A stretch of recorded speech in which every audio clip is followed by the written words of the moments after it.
Waalaikumsalam warahmatullahi wabarakatuh. SB diminta oleh Kak Rama-Ramaku untuk mengulas sikitlah pasal persoalan ni. Nak kata ahli makrifat bukanlah ahli makrifat, cuma kita berkongsi sekadar perjalanan dan berkongsi mengikut apa yang difahami saja. Mungkin apa yang bakal SB ceritakan ni, apa yang SB komen nanti, benar pada SB, mungkin tak benar pada orang lain lah. Sebab kebenaran tu dia bergantung kepada keberadaan masing-masing. Benar dan batil tu dia bergantung kepada diri kita dan diri orang. Mungkin apa yang benar pada kita tak benar pada orang lain. Jadi untuk menjawab persoalan ni, pertamanya pasal zahir Allah, batin Allah. Yang wujud tu hanya Allah, tak ada makhluk kat tengah-tengah. Yang mana dikatakan berkait dengan la mawujud bihaqi illallah. Maksudnya tak ada yang wujud melainkan yang sebenar-benar wujud, hak yang wujud, kebenaran yang wujud tu hanyalah Allah. Manusia ni tak ada. Ini saya tahu SB lah kan. Saya tahu SB ini bukanlah, saya tahu SB ni, SB cakap kalau betul di luar pengetahuan SB pun tak tahu. SB tak tahu pula kalau ini ayat Quran. Yang SB tahu ini adalah kalam ataupun kata-kata ahli makrifat lah, ahli perjalanan, sama ada di batasan hakikat ataupun di batasan makrifat. Tak apa, tapi yang pentingnya kita kena faham. Disebabkan soalan ni diminta perkongsian lah kan, jadi SB berkongsi pasal dia macam ni. Kalam ni sebenarnya benar bagi orang yang sudah berada di Jabariyah, ataupun dah berada konsep diri dia ni, dia kenal Allah. Dia dah sampai kepada satu tahap dia ni mengenal Allah itu macam mana. Mengenal pada batasan tajalli yang Allah Ta'ala dah khususkan untuk dia. Jadi dia faham siapa Allah. Tapi kita kena berhati-hati sebenarnya bila masuk kepada Jabariyah ni. Dia ada sedikit salah faham kat situ. Kadang setengah orang dia jadi syok sendiri tau. Dia jadi rasa akulah Tuhan. Tak ada dalam dunia ni, tak ada siapa, tak ada manusia, yang semua Allah lah ke. Tapi dia faham tu macam mana? Kalau dia faham Allah tu pada teori hakikat yang seolah-olah orang latah tu, dia akan merapu-rapulah. Maka dia akan menisbahkan Allah, menjisimkan Allah. Dia kata macam soalan ni lah, cucu vaksin tu Allah. Macam tu contoh kan. Yang sakit pun Allah, yang makan pun Allah, yang tidur pun Allah. Yang sedangkan apa yang dia kata tu adalah berlawanan daripada sifat-sifat Allah yang Allah dah bagi tahu kita. Itu semua adalah sifat pada makhluk. Sedangkan hakikat sebenar diri Allah itu tak ada satu patah perkataan pun yang dapat menggambarkan Allah itu bagaimana. Jadi semua yang berbilang-bilang sifat ini sebenarnya adalah sifat yang ditajalikan kepada makhluk, yang dijisimkan kepada makhluk. Jadi kita tak boleh kata Allah itu makan, Allah itu tidur. Kan jelas dalam ayat Quran Allah dah kata kan, Allah itu tidak beranak dan tidak diperanakkan. Jadi Allah itu Maha Tunggal. Dia satu dia je. Kita tak boleh nak mengisbahkan Allah itu seperti kita. Jadi rata-rata lah yang apa yang SB temui sebelum ni kan, ramai orang-orang hakikat dia tersekat kat situ.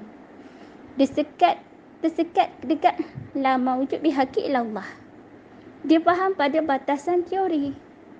Dia tak faham pada batasan perjalanan. Kalau kita nak mengenal Allah sesungguhnya, kita kena minta dengan Allah, ya Allah, ya Tuhanku, bawalah aku kepadamu. Kita kena cakap sentiasa dengan Allah. Kita nak kenal dia, kan? Terus minta Allah bawa kita kepada dia. Caranya macam mana? Mestilah mula-mula ni kita kena buat penyucian dulu. Penyucian tu lah untuk membuang diri Qadariyah kita.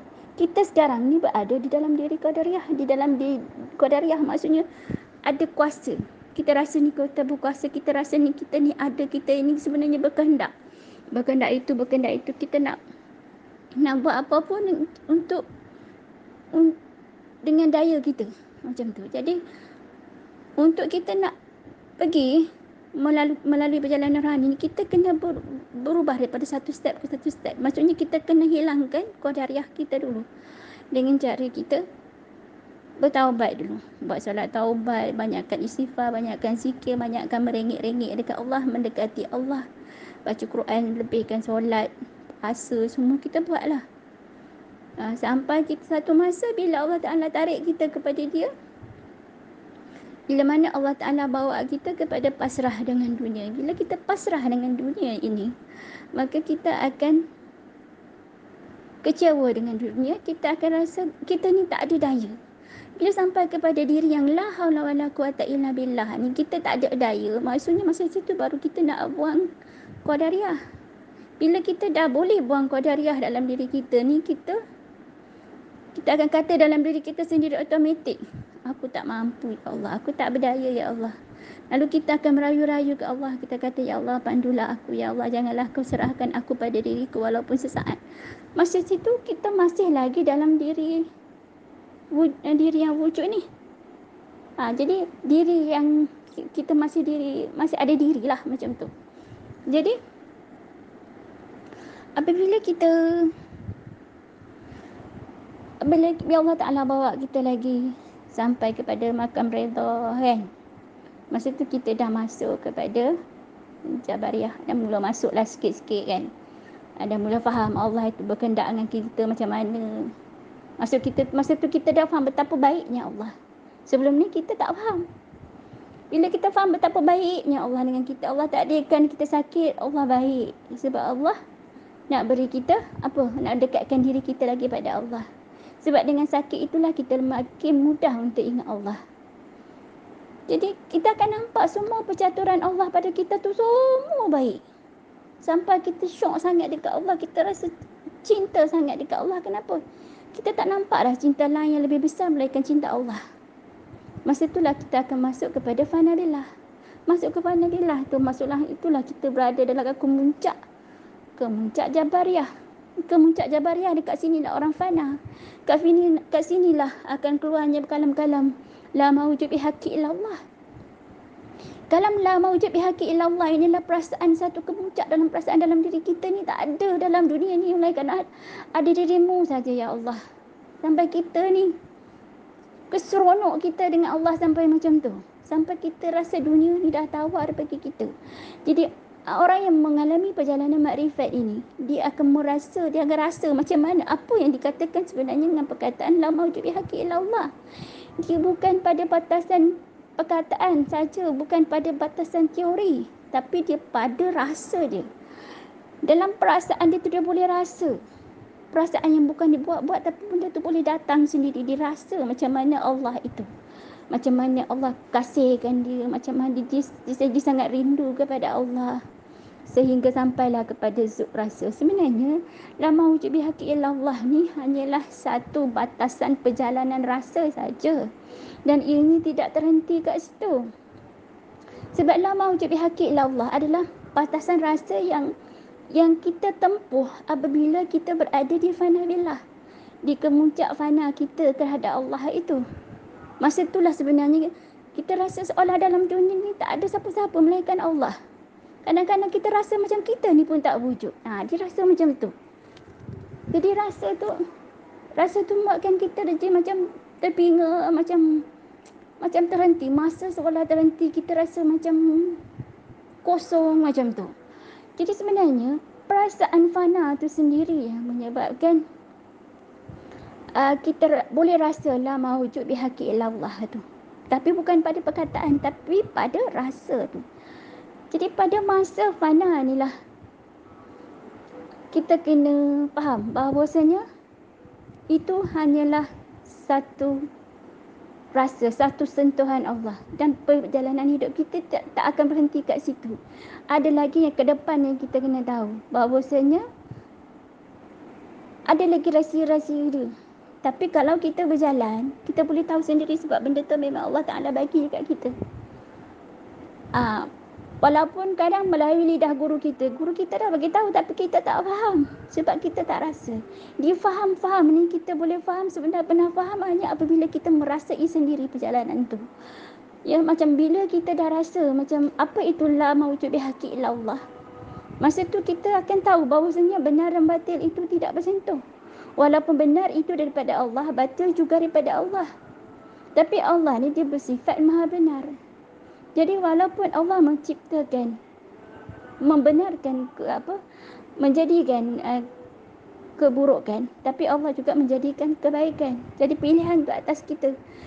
Masa tu juga kita akan faham bahawasanya kehidupan itu bermula daripada angka 2. Kan?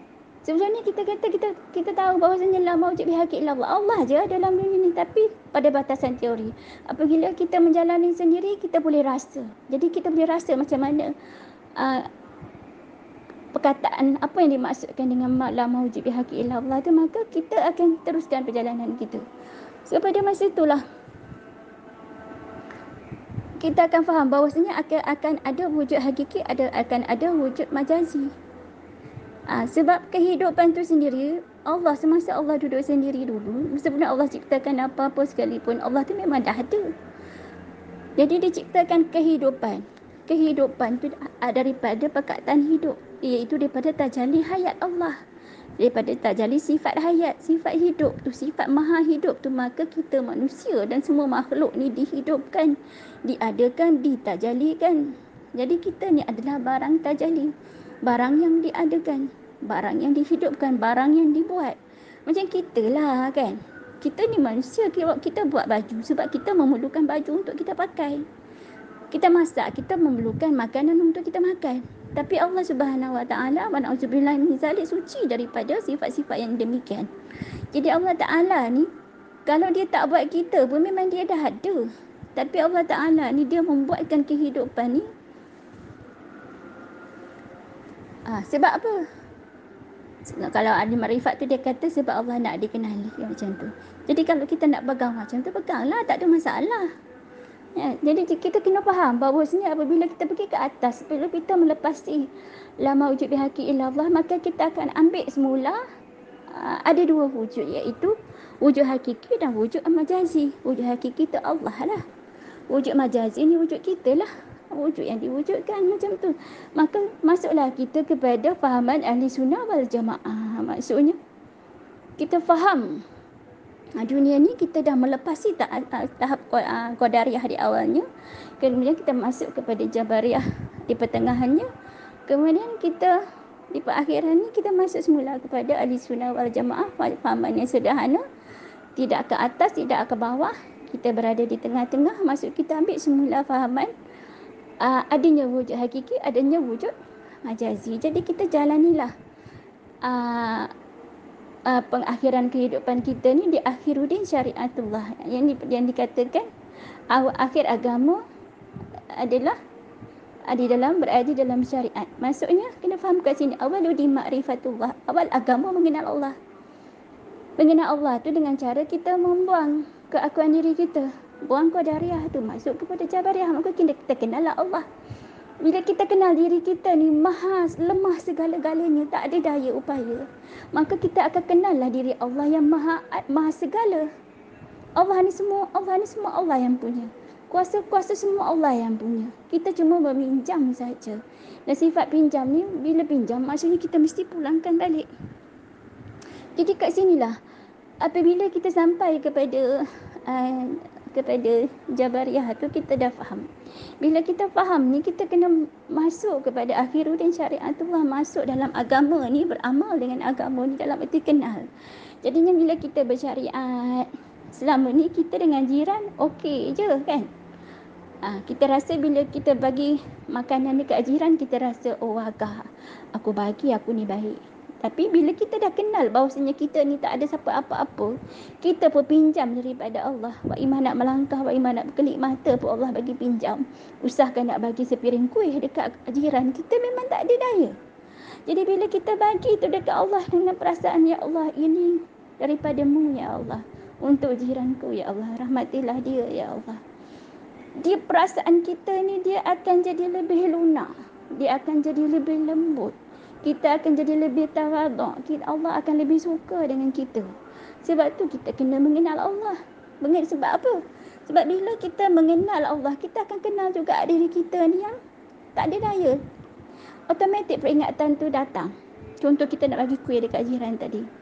Sebelum ni kita bagi, kita rasa happy boleh berbakti, kan? Tapi bila kita kenal diri kita ni tak ada apa-apa, kan? Jadi kita pun kalau Allah tak bagi rezeki aku pun usahakan nak bagi orang, aku nak makan pun tak boleh, macam tu kan. Jadi kita mulalah sedar diri kita macam mana. Jadi bila kita sedar diri ni, pentingnya sedar diri. Bila kita sedar diri ni, mulalah kita nak buat jahat, kita tak berani. Kita rasa Allah dah tengok kita. Kita nak megah-megah bila kita buat baik. Apa aku nak megahkan sedangkan Allah bagi pinjam je. Jadi sebab itulah kita kena mengenal Allah. Kita kena mengenal diri kita. Jadi bila kita kenal ni, kita akan jadi orang yang sedar diri. Bila sedar diri, tak adalah kita nak buat benda-benda yang tak betul. Itu saja konsep perjalanan sebenarnya. Jadi kita ni kena sentiasa dalam kesedaran. Sebab hakikat semua manusia ni berada dalam keadaan gila. Berada dalam keadaan tidak sedar. Sehinggalah dia kembali tersedar. Kita lah tu macam tu lah. Dulu kita buat salah, semua kita tak tahu. Lama-lama bila kita dah tempur, aku dah salah. So macam tu lah lebih kurang. Sama juga kes cucuk vaksin sama saja tadi. So vaksin tu memang daripada Allah, tapi dia bergantung kepadaan diri kita. Sama ada kita di Qadariyah ke, Jabariyah ke, ataupun dari Ahlussunnah wal Jamaah. Okey, itu saja ulasan SP. Terima kasih.